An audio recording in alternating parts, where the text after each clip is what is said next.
Hari ini kita akan belajar kembali kebenaran firman Tuhan. Kita akan melihat bagaimana Tuhan bikin breakthrough dan terobosan dalam kehidupan kita. Tuhan selalu muncul di masa-masa ketika kita ini menyerahkan hati kita ini sepenuhnya di hadapan Tuhan.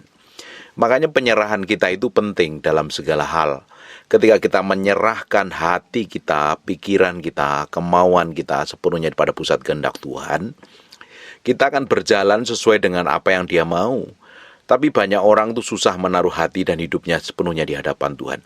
Seringkali ketika menghadapi masalah persoalan ngotot maunya sendiri, berjalan sesuai dengan pola pikirnya sendiri dan cara pandangnya sendiri. Tidak heran ketika di tengah perjalanan mengalami banyak sekali trouble dan masalah.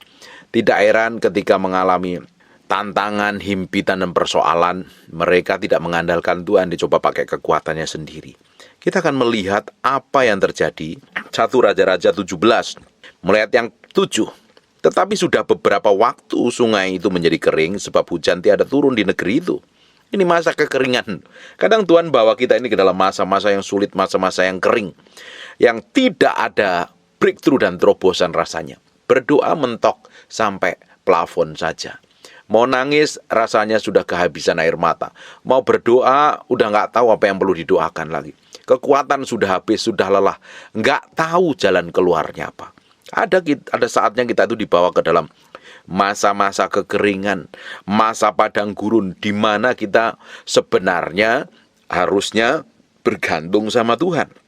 Karena di masa kering itu Tuhan tidak tinggalkan, Tuhan sertai. Tuhan tetap menyertai kita. Alkitab ngomongkan, Tuhan adalah gembalaku. Dia tidak hanya membawa kita ke dalam rumput yang hijau, sesekali dibawa ke dalam lembah kekelaman, tetapi tongkat dan gada Tuhan yang membimbing, yang menuntun. Tuhan tetap tidak pernah tinggalkan kita. Dia selalu Allah yang setia, tetap menjagain kita, tetap memproteksi kita, tetap membawa hidup kita ini berkenan, berjalan sesuai dengan apa yang Tuhan mau dan Tuhan inginkan. Perjalanan kekristenan, perjalanan kehidupan kita ini semakin hari harusnya berjalan dalam ketepatan ilahi. Kita bertindak, bersikap seperti yang Tuhan mau. Sekalipun kita berada di masa-masa sulit, masa-masa kering, masa-masa rasanya mau nyerah, nggak tahu lagi jalan keluarnya apa. Seakan-akan Tuhan tidak mendengar. Sebenarnya Tuhan mendengar. Sebenarnya Tuhan menyertai. Seakan-akan kita ditinggal sendirian. Sebenarnya kita tidak pernah ditinggal sendirian. Tuhan kita adalah Allah yang setia. Tuhan kita Allah yang selalu menyertai hidup kita kemanapun kita pergi. Sekalipun di masa kering, di masa sulit, di masa tidak turun hujan, rasa-rasanya serba sedikit dan kekurangan. Hanya just enough, hanya cukup buat makan saja, hanya cukup untuk kebutuhan saja, nggak bisa kemana-mana. Kita kadang dibawa ke tempat seperti itu untuk melihat sampai ke kedalaman batin kita ini benar-benar mencintai Tuhan atau mengasihi Tuhan apa tidak. Tuhan bawa bangsa Israel ke padang gurun untuk dites hatinya, benar-benar mencintai Tuhan enggak, mengasihi Tuhan tidak. Kalau didapatin hati kita yang mencintai dan mengasihi Tuhan, waktu kita mengalami masa kering adalah di mana kita akan menikmatin semua keajaiban dan kedahsyatan Tuhan. Waktu masa susah, Tuhan sedang berurusan dengan hidup kita. Kalau reaksi hati kita ini benar, kita akan semakin cintakan Tuhan. Tapi kalau reaksi hati kita salah, ketika masa kekeringan, kita akan mempertanyakan tentang apapun juga kepada Tuhan. Bahkan kita mempertanyakan janji Tuhan. Bahkan kita mempertanyakan kebenaran. Bahkan mempertanyakan Tuhan sendiri. Loh Tuhan, kenapa Tuhan? Kapan Tuhan? Kenapa ini terjadi? Semuanya dipertanyakan. Justru dalam kondisi kekeringan, kita akan melihat Tuhan turun tangan buat mujizat, buat breakthrough, buat terobosan. Tuhan sendiri akan berperkara dalam kehidupan kita. Tuhan sendiri akan lakukan mujizat dengan tanda-tanda ajaib. Dan Tuhan akan bawa kita ke dalam level yang berbeda. Tetapi sesudah beberapa waktu sungai itu menjadi kering sebab hujan tiada turun di negeri itu. Maka datanglah firman Tuhan kepada Elia, bersiaplah pergi ke Sarfat yang termasuk wilayah Sidon dan diamlah di sana. Ketahuilah, aku telah memerintahkan seorang janda untuk memberi engkau makan. Tetap Tuhan itu selalu pelihara kita. Dalam kondisi kering pun, dalam kondisi kekurangan pun, Tuhan tetap pelihara. Dan Tuhan pelihara kita, Tuhan berkatin kita selalu melalui orang lain. Dipakai orang-orang tertentu di sekitaran hidup kita yang diutus Tuhan untuk memberkatin kita, dikoneksi dengan hidup kita. Makanya kita meski buka mata, buka hati, buka telinga, ngikutin apa yang Tuhan mau, berjalan dalam kepekaan dan ketajaman secara ilahi, supaya mata hati kita ini melihat campur tangan Tuhan secara ilahi. Kita melihat bagaimana Tuhan beracara, bagaimana Tuhan campur tangan dalam kehidupan kita, dan kita peka melihat, loh, orang-orang ini loh yang dipakai Tuhan. Orang-orang ini loh yang ditetapkan Tuhan. Loh, orang-orang ini loh yang sebenarnya dipakai Tuhan untuk memberkatin kita, untuk membuka jalan buat kita. Karena Tuhan selalu pakai orang lain memberkatin kita.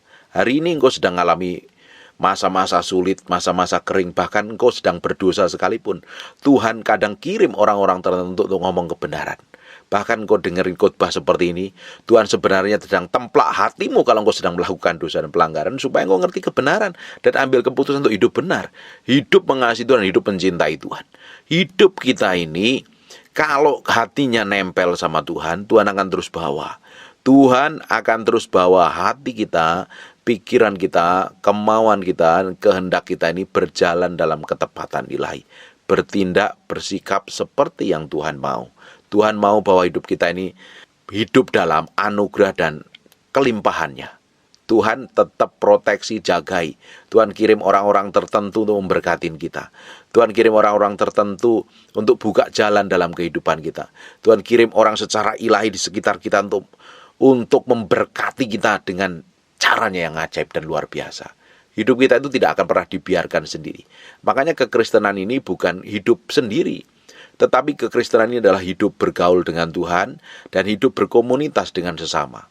Tuhan mau pakai hidup kita ini bukan untuk hidup mandiri sendiri, tanpa kenal kanan kiri. Tuhan selalu pakai orang lain di sekitar kita, dan Tuhan selalu pakai orang lain untuk membentuk kita. Bahkan Tuhan selalu pakai orang lain untuk memberkatin kita. Ada orang-orang tertentu yang disediakan secara ilahi oleh Allah, dikoneksi dengan kita untuk bikin terobosan, buka jalan, mempromosi, memberkati, dan lain sebagainya. Kita harus bersikap baik kepada semua orang. Kita harus memiliki sikap hati yang benar di hadapan Tuhan.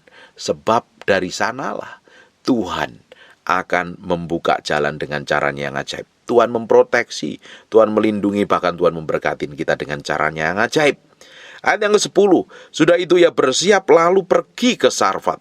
Setelah ia sampai ke situ, gerbang kota itu, tampaklah di sana seorang janda mengumpulkan kayu api. Ia berseru kepada perempuan itu, cobalah ambil sedikit air dalam kendi supaya aku minum.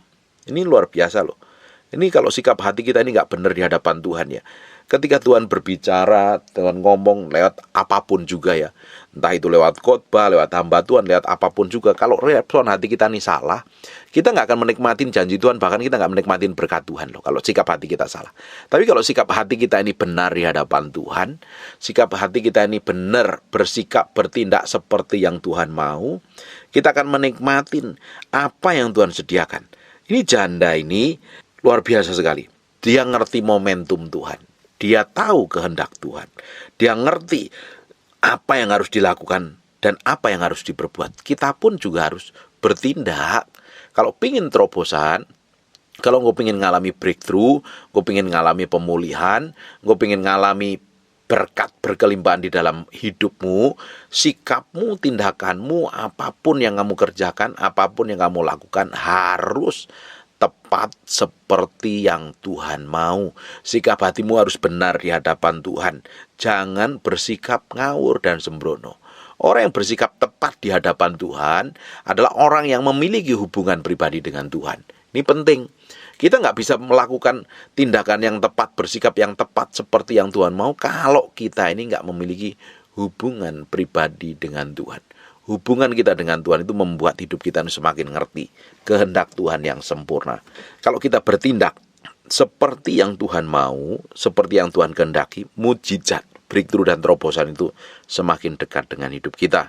Ketika perempuan itu pergi mengambilnya, ia berseru lagi. Responnya benar. Disuruh ambil minum, perempuan itu ambil minum. Nggak jawab, nggak membantah. Kalau mau pengen terobosan, breakthrough dan kemenangan, Ketika engkau dengar firman lewat hamba Tuhan, lewat khotbah, lewat media apapun juga, respon hatimu harus benar. Kalau suruh engkau bertobat, berbalik kepada Tuhan, ambil keputusan cepat berbalik. Bertobat, sungguh-sungguh. Hidup kudus, sungguh-sungguh. Mengampuni. Memberi, belajar memberi. Apapun medianya hari ini yang kau dengar dan menemplak hatimu, lewat YouTube mungkin, media sosial, IG, Facebook, dan lain sebagainya. Kalau itu kau dengar firman menemplak hatimu, ambil keputusan untuk hidup benar. Lakukan tepat seperti yang Tuhan mau. Respon hati kita itu harus benar-benar nangkep ini. Kalau tidak, kita memiliki respon hati yang salah loh. Kita ulang ya, ayat yang ke-11. Ketika perempuan itu pergi mengambilnya, ia berseru lagi, cobalah ambil juga bagiku sepotong roti. Perempuan itu menjawab, demi Tuhan, Allahmu yang hidup. Dia tahu persis, dia ngomong sama siapa. Sesungguhnya tidak ada roti padaku sedikit pun, kecuali segenggam tepung dalam tempayan dan sedikit minyak dalam buli-buli. Dan sekarang aku sedang mengumpulkan 2-3 potong kayu api. Kemudian aku mau pulang dan mengolahnya bagiku dan bagi anakku. Dan setelah kami memakannya, maka kami akan mati. Ini adalah harta yang paling berharga. Harta yang satu-satunya dia miliki. Nanti ini kumpulin kayu, ngolah tepung, dan ada minyak sedikit. Kalau udah diolah, dimakan, dia sama anaknya siap mati karena kekeringan dan kelaparan. Berapa banyak orang hari ini ketika mengalami kesusahan, terlilit hutang, bangkrut, bingung, babak belur, keuangannya berantakan, secara finansial kacau semuanya. Tetapi Tuhan masih tetap sediakan makanan kita buat kita.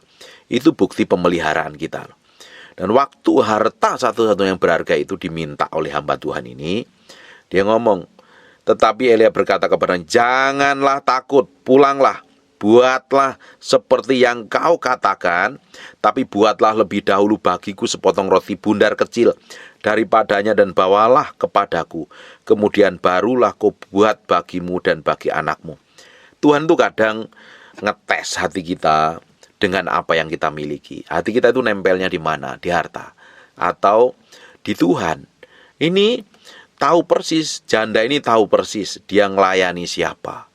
Dia zaman dahulu, apalagi seorang nabi seperti Elia ini sangat terkenal sekali, sangat dikenal orang bahwa dia adalah nabi yang diutus Tuhan. Dia tahu persis, dia ambil keputusan yang benar dari dengar dari suara Tuhan, dia lakukan. Hari ini kalau engkau dengar suara Tuhan, firman Tuhan ngomong dalam hatimu, minta sesuatu yang berharga dalam hidupmu. Apa sih yang sebenarnya diminta Tuhan dalam hidup kita itu? Sebenarnya yang diminta Tuhan yang paling berharga dalam hidup kita adalah hati kita. Hati ini loh yang diminta Tuhan dahulu jadi korban, persembahan yang benar dulu. Hati kita jadiin tempat tinggalnya Tuhan. Maka ini perlu diberesin dulu. Kalau ada sesuatu yang paling berharga diminta Tuhan untuk diberikan kepadanya, sebenarnya Tuhan nggak minta sebenarnya. Kalau Tuhan tuh minta berkat, nabur itu sebenarnya Tuhan itu bukan meminta uangmu. Sebenarnya kadang ngetes hatimu sungguh mencintai dia apa tidak. Karena hati orang itu nempel kepada sesuatu yang kelihatan. Di mana hartamu berada, di situ hatimu berada. Kadang hati kita itu nempelnya bukan kepada Tuhan. Hati kita itu nempelnya kepada barang atau harta. Itu yang kadang diberesin Tuhan. Tuhan butuh. Dan ternyata si janda ini responnya benar. Ketika dia justru bikin roti dulu, baru dibikin roti untuk anaknya dan dia lakukan itu. Seperti Abraham, ketika dia diminta Tuhan anaknya satu saja dipersembahkan korban, sebenarnya Tuhan nggak mau, tapi hanya nguji hatinya Abraham. Tidak heran Tuhan promosi Abraham di perjanjian baru. Tuhan minta hati kita ini sepenuhnya. Jangan ada apapun yang nempel kecuali Tuhan. Kalau ada yang sesuatu yang begitu berkuasa dan nempel dalam kehidupan kita hari ini, Tuhan minta apapun itu namanya. Biar Tuhan sendiri yang bekerja, biar Tuhan sendiri yang berkarya dalam kehidupan kita. Dia akan bikin breakthrough dan terobosan. Dia sendiri akan buat mujizat dan tanda-tanda ajaib yang luar biasa dan dahsyat dalam kehidupan kita. Hari ini, taruh hati kita ini sepenuhnya di hadapan Tuhan. Tuhan kadang gak mau hartamu kok. Tuhan kadang uji hatimu. Benar gak kamu mencintai Tuhan atau hatimu nempel kepada harta yang kamu miliki? Tuhan mempunyai langit dan bumi kok. Buat apa dia minta uang yang nilainya gak seberapa? Tapi karena hati kita cinta akan uang gitu ya, kita tuh susah melepaskannya. Kita susah sekali melepaskan. Apapun yang begitu berkuasa dan menguasai hidup kita selain Tuhan, kita harus persembahkan buat Tuhan. Tanggalkan semuanya untuk Tuhan. Supaya hidup kita ini tambah hari, tambah berkenan seperti yang Tuhan mau. Jangan izinkan berhala apapun dalam hati kita yang nempel dan kuat. Kalau engkau ingin terobosan, breakthrough dan mujizat, apapun yang terbaik di dalam hidupmu beri sama Tuhan. Beri sama Tuhan. Hatimu dahulu diberi sama Tuhan. Pikiranmu, kemauan, kehendakmu diberi sama Tuhan. Baru belajar menabur. Saya bilang dari pagi tadi, nabur tidak hanya kepada hamba Tuhan, tidak hanya pada gereja. Kalau engkau digerakkan menabur buat para hamba Tuhan, oke. Kalau engkau pertama kali yang harus kamu perhatikan adalah keluargamu dahulu. Ada yang kekurangan enggak? Tabur berkat buat mereka. Jangan sampai keluarga kita ini kekurangan sampai melarat, sedang kita hidup sendiri diberkati Tuhan, tapi kita melihat keluarga kita melarat, kita biarkan. Kita harus belajar berkati terutama keluarga, orang-orang sekitarmu, orang miskin, hamba Tuhan yang kekurangan, atau mungkin tetangga kanan kiri yang miskin. Perhatikan sekitarmu ada kekurangan, belajar menabur. Nabur sekali lagi tidak hanya pada gereja atau pada hamba Tuhan tertentu, tapi nabur itu pada setiap apa yang Tuhan gerakkan dalam hatimu, tabur. Dan Tuhan selalu minta yang terbaik dari benih yang kita miliki supaya Tuhan lipat gandakan. Dan ini barang yang berharga loh, diberikan dulu kepada Elia. Perhatikan ayat 14. Sebab beginilah firman Tuhan Allah Israel, tepung dalam tempayan itu tidak akan habis, dan minyak dalam buli-buli itu pun tidak akan berkurang sampai pada waktu Tuhan memberi hujan ke atas muka bumi ini. Respon hatinya janda ini benar. Dia mengutamakan dalam hal ini Elia diutamakan. Kalau kita hari ini mengutamakan Tuhan, apapun itu ya, kita utamakan Tuhan. Kita mau senengin Tuhan. Kita mau dedikasikan hidup kita sama Tuhan. Tuhan akan sanggup buat breakthrough dan terobosan. Tuhan akan pelihara kita. Hari ini engkau sedang stres, bingung, kacau. Keuanganmu babak belur. Rusak, berantakan semuanya. Keluargamu berantakan. Anak-anakmu liar, berantakan. Bisnis usahamu kacau. Beri yang terbaik sama Tuhan. Hidupmu dulu harus dipersembahkan jadi korban yang berkenan di hadapan Tuhan. Hatimu harus diserahkan sama Tuhan. Tanggalkan semua kenajisan, kekotoran. Hal yang gak berkenan di hadapan Tuhan, tanggalkan itu. Dan fokus mulai belajar menyenangkan hati Tuhan. Berjalan dalam ketepatan ilahi. Berjalan seperti yang Tuhan mau. Sekehendak Tuhan. Dan Tuhan akan bikin breakthrough dan terobosan. Sikap hati kita akan menentukan kita akan dipulihkan Tuhan dengan cepat, atau Tuhan akan bawa kita dalam proses. Kalau sikap hati kita tepat seperti yang Tuhan mau, Tuhan akan pulihkannya dengan cepat sekali. Respon hatinya janda ini benar di hadapan Tuhan. Akhirnya apa? Tuhan berkati. Ayat 15, lalu pergilah perempuan itu berbuat seperti yang dikatakan Elia. Kalau Tuhan ngomong tuh lakuin aja. Tuhan ngomong firman-Nya, ampuni, ampuni, hidup kudus, berkati, berkati. Itu sesimpel itu ikut Tuhan itu. Tapi yang jadi masalahnya daging kita ini seringkali menghalangi untuk kita ngikutin apa yang Tuhan mau. Kita berpikir untuk diri kita sendiri. Loh, nanti kalau aku kurang gimana? Kalau aku begini gimana? Aku kalau begitu gimana? Belajar bertindak seperti yang Tuhan mau. Bersikap seperti yang Tuhan mau.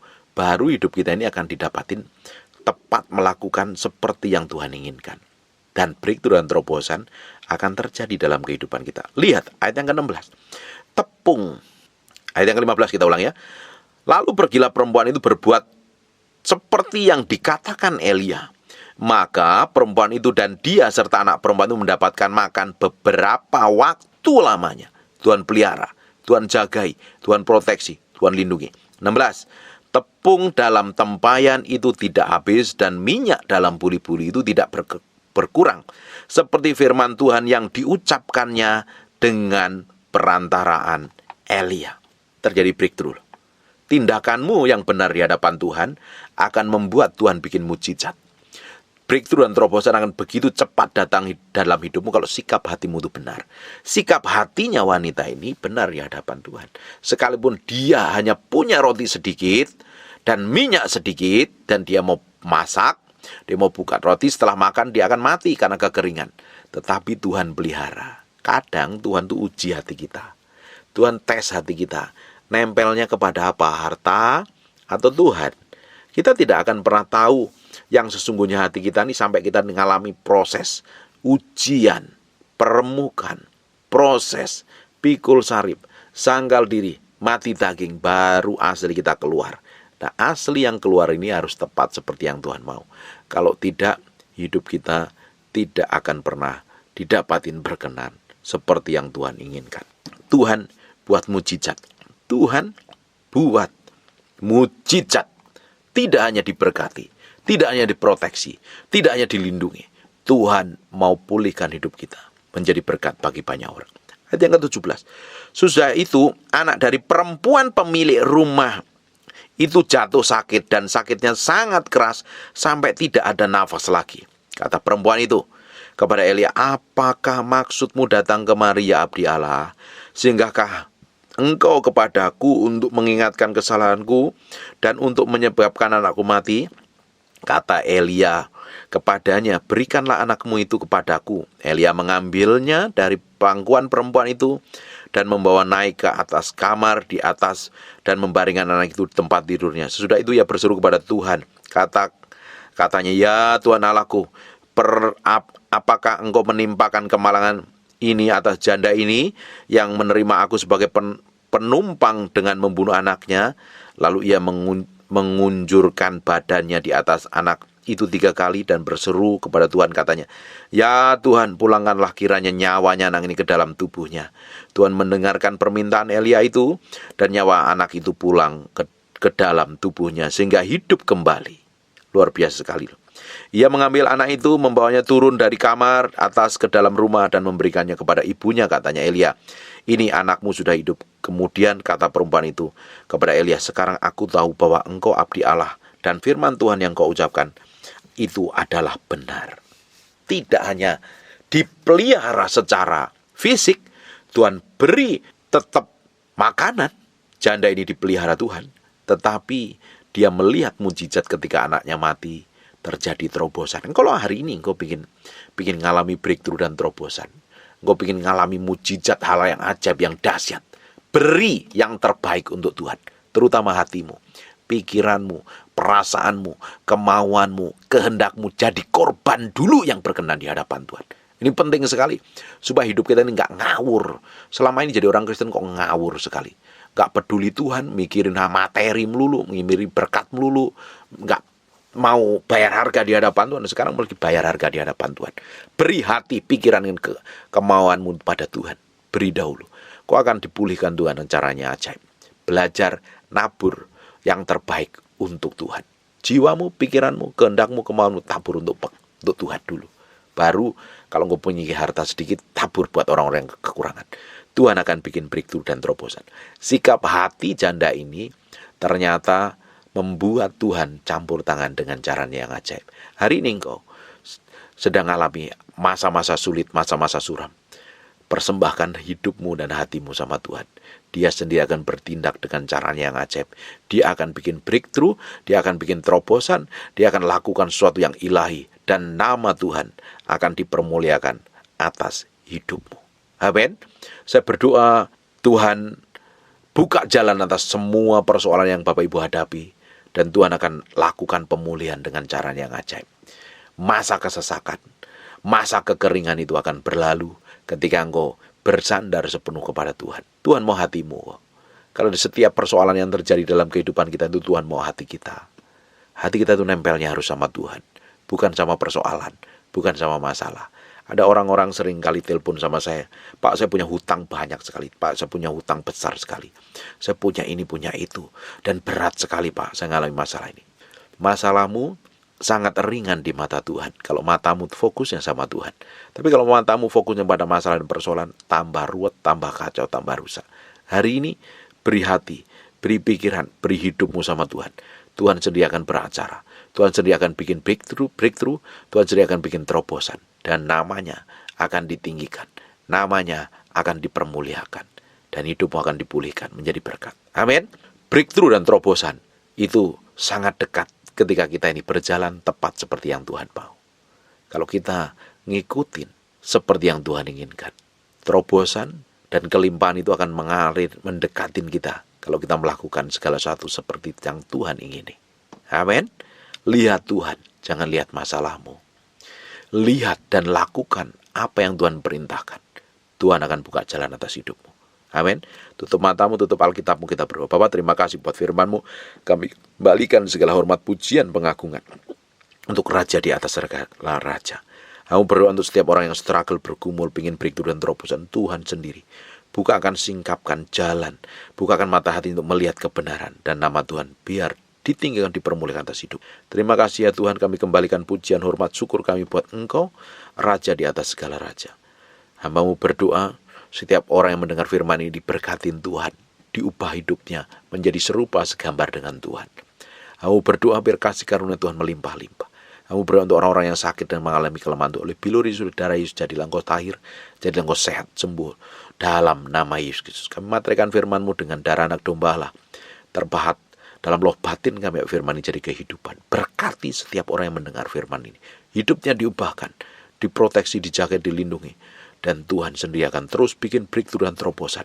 Namanya ditinggikan dan dimuliakan di antara segala bangsa, dan namanya dipermuliakan, ditinggikan atas seluruh anak cucu kami nanti.